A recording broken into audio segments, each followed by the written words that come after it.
ایک پاکستانی شہری جو آئرلینڈ جا کے اپنے آپ کو افغانی ڈکلیئر کر کے وہاں پر اسائلم لے لیتا ہے، وہیں پر 2 نمبر ڈاکومنٹس بنواتا ہے۔ اس کے مائنڈ میں یہ ہوتا ہے کہ ایز اے پاکستانی مجھے یہاں پہ اسائلم شاید نہ ملے، لیکن میں افغانی شہری اپنے آپ کو بتا کے یہاں پر اسائلم لینے میں آسانی سے کامیاب ہو جاؤں گا، جو کہ وہ کامیاب ہو بھی گئے۔ تقریباً وہاں پر 2 نمبر ڈاکومنٹس کے اوپر اپنے آپ کو افغانی بنا کر 12 سال وہاں پر گورنمنٹ سے پیسہ کھاتے رہے، ویلفیئر سے پیسہ کھاتے رہے، جو کہ 45,000 یورو بنتے ہیں، 40 سے 45,000 یورو بنتے ہیں، وہ وہاں سے کھاتے رہے بینیفٹس کے طور پر۔ اور اس کے بعد میں ان کے مائنڈ میں پتہ نہیں کیا خیال آیا، انہوں نے یہ سوچا کہ یار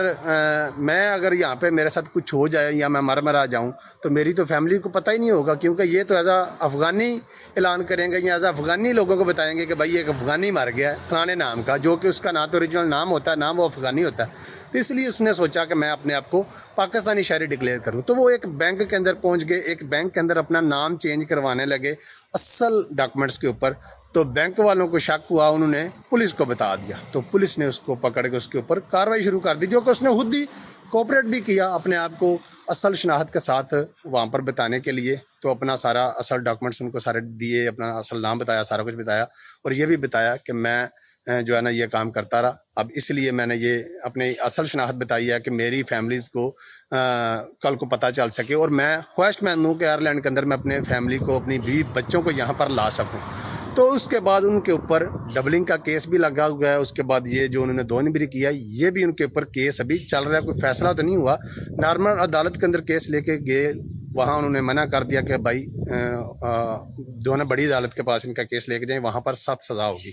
اب آگے پتہ نہیں ان کے ساتھ کیا ہوگا، لیکن میں تمام لوگوں کو بتا دینا چاہتا ہوں جو اس طرح کے وقتی طور پر اپنی سہولت سوچتے ہیں یا وقتی طور پر فائدہ اٹھانے کے لیے غلط شناخت بتا دیتے ہیں یا غلط پتہ بتا دیتے ہیں، غلط پاسپورٹ دکھا دیتے ہیں، تو اس طرح کام کرنے سے لانگ ٹائم کے لیے آپ کو اس کا فائدہ نہیں ہوگا، وہ آپ کو بعد میں اس کا نقصان ہوتا ہے۔ جیسے ان بھائی صاحب کو ہوا، اب نہ تو اپنی فیملی کو بلانے کے لیے پھر ظاہری بات ہے ان کو اپنا اصل سارا ڈاٹا بتانا پڑے گا، یہاں کل کو پاکستان جانا ہے تو یا ان کا پاکستان کا جو پاسپورٹ ہے وہ ایکسپائری ہو گیا، یا افغانی جو پاسپورٹ ہے وہ بھی ان کا ختم ہو جائے۔ اس طرح کے بہت سارے مسائل آپ کو دیکھنے کو ملتے ہیں اگر آپ جھوٹ بولتے ہیں، تو اس کے بعد فیملی بلانا بھی مشکل ہو جاتا ہے۔ تو اسی لیے پہلے دن سے جہاں پر جائیں، جو بھی کام کریں سوچ سمجھ کے کریں، کسی ماہرین ایکسپرٹ سے مشورہ کر لیں تاکہ آپ کو کسی چیز کی مشکل نہ ہو۔ کسی کنٹری کے اندر بھی آپ جاتے ہیں، وہاں پر جانے سے پہلے آپ کو اس کنٹری کی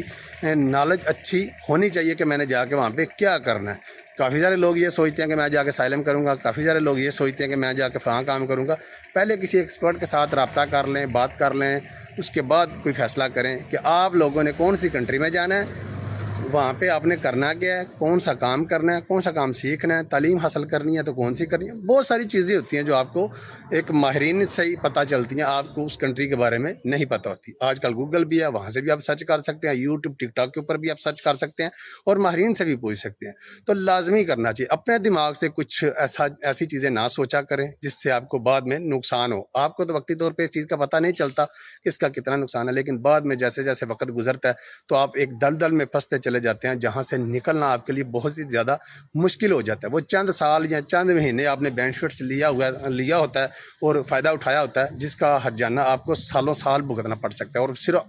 صرف آپ کو نہیں، آپ کی فیملیز کو بھی اس کا ہرجانہ بھگتنا پڑ سکتا ہے۔ اب 10 سال آپ کے کہیں گزر کے آپ پاکستان نہیں جا سکتے، آپ نے وہاں پہ مس انفارمیشن دیا، غلط انفارمیشن دیا، جس کی وجہ سے آپ نہ تو پاکستان جا سکتے ہیں، تو آپ لوگوں کو اس چیز کا پھر بڑا مسئلہ سامنے آ جاتا ہے، تو اس کا ہرجانہ بھرنا پڑ جاتا ہے۔ تو ادارہ کوئی بھی ایسا کام کرنے سے پہلے لازمی ایک دفعہ سوچ لیجیے گا کہ آپ کر کیا رہے ہیں، کیونکہ آج کل زندگی بہت تھوڑی رہ گئی ہے۔ 50-60 سال نارمل لوگوں کی زندگی ہے، اس میں 10-10 15-15 سال آپ یورپ میں گزار دیتے ہیں، اسائلم لی ہوتی ہے، آنا جانا مشکل ہو جاتا ہے، یا کوئی نہ کوئی آپ ایسا کام کر لیتے ہیں جس کی وجہ سے آپ قانون کے شکنجے میں آ جاتے ہیں اور آپ کی آدھی زندگی یہاں پہ گزر جاتی ہے۔ آپ لوگ اس بارے میں کیا کہتے ہو کمنٹ کے اندر لازمی بتائیے گا، اور آپ کی رائے کیا ہے اس بارے میں، آپ کیا میری بات سے متفق ہیں، آپ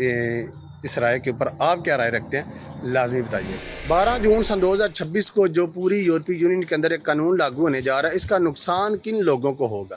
بہت سارے لوگ ہیں جن لوگوں کو ابھی تک یہی نہیں پتا کہ یہ نقصان کن لوگوں کو ہوگا۔ لوگ کال کر کے بھی مجھ سے، ایک بھائی نے تھوڑے دن پہلے کال کر کے پوچھا کہ بھائی ہم نے ویڈیو دیکھی ہے جس میں لوگ بتا رہے ہیں کہ 12 جون سن 2026 کے بعد اگر میں اٹلی آ رہا ہوں یا کسی اور کنٹری میں آ رہا ہوں تو راستے میں پکڑا جاتا ہوں یا تو وہ مجھے پکڑ کے ڈپورٹ تو نہیں کر دیں گے، یا میرے ساتھ کچھ جو نظر آ رہا ہے کہ بھائی اس طرح ہو جائے گا، فلان ہو جائے گا، تو کن لوگوں کو یہ نقصان ہوگا؟ صرف اور صرف وہ لوگ جو کسی بھی یورپ کنٹری کے اندر آ کے سائلم کریں گے نا، یہ صرف 12 جون 2026 کے بعد جو قانون ہے وہ ان لوگوں کے اوپر لاگو ہوگا جو سائلم کریں گے، سائلم کی اپلیکیشن ڈالیں گے۔ اگر آپ سائلم نہیں کرتے تو آپ کے اوپر یہ قانون لاگو نہیں ہوگا، یا اس سے پہلے جن لوگوں نے سائلم کی ہوئی ہے ان کے اوپر بھی یہ قانون لاگو نہیں ہوتا۔ تو جن لوگوں نے سالم کرنی ہے 12 جون 2026 کے بعد، جیسے نارملی لوگ یہاں پہ اٹلی میں کر لیتے ہیں، جرمن میں کر لیتے ہیں، ان لوگوں کو اس چیز کا نقصان ہوگا، کیونکہ پہلے 4 سال 5 سال 6 سال 7 سال لوگوں کی سالم چلتی رہتی تھی، اور یہاں پہ وہ انجوائے کرتے تھے کیمپوں کے اندر، پیسہ لے رہے ہیں، گھر ان کو ملا ہوا ہے، کھانا پینا ملا ہوا ہے، باہر بھی کام کر رہے ہیں، پیسہ کما کے گھر بھیج رہے ہیں۔ لیکن اب ایسا نہیں ہوگا۔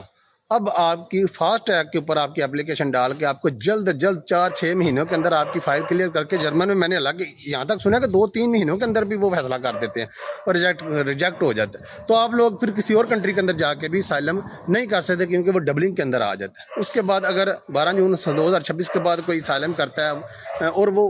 مس انفارمیشن دیتا ہے، یعنی کسی اور کنٹری میں اس نے سائلم کی ہوئی ہے، پھر یہاں پہ بھی آ کے سائلم کر لیتا ہے یا کسی اور کنٹری میں سائلم کر لیتا ہے، اٹلی، جرمن، تو وہ ڈبلنگ میں آ جائے گا۔ وہ پھر آپ لوگوں کو اس کا بھی جناب اس کی بھی سزا آپ کو بھگتنی پڑے گی، کیونکہ آپ نے ان کو مس گائیڈ کیا، جھوٹ بولا۔ اور اس کے بعد جن لوگوں نے سائلم کی ہوئی ہے وہ جھوٹ بولتے ہیں، ہے پاکستان سے، وہ کہہ دیتے ہیں میں افغانستان سے ہوں، یا افغانستان کے کہہ دیتے ہیں پاکستان سے ہوں۔ اس طرح کے جھوٹ اگر آپ بولیں گے، کیونکہ آپ نے ظاہری بات اپنے ڈاکومنٹس تو ان کو دینے نہیں ہوتے، تو ان کو کیسے پتہ چلتا ہے؟ وہ آپ بتاتے ہیں، وہ اس حساب سے ڈاکومنٹس نہیں آپ دیتے، تو پھر اس حساب سے جو بھی اگر مس انفارمیشن دیتا ہے یا غلط انفارمیشن دیتا ہے، اس کی بھی آپ لوگوں کو سزا بھگتنا پڑے گی۔ تو آپ لوگوں نے ایسا کوئی کام نہیں کرنا، سائلم خاص کر کے نہیں کرنی۔ کسی کنٹری میں جاؤ جہاں پہ پیپر مل جاتے ہیں، وہاں پہ اپنی زندگی گزارو، پیپر لو، سائلم نہیں کرنی۔ سائلم کرو گے تو پھر اس کے اندر آپ پھنس جاؤ۔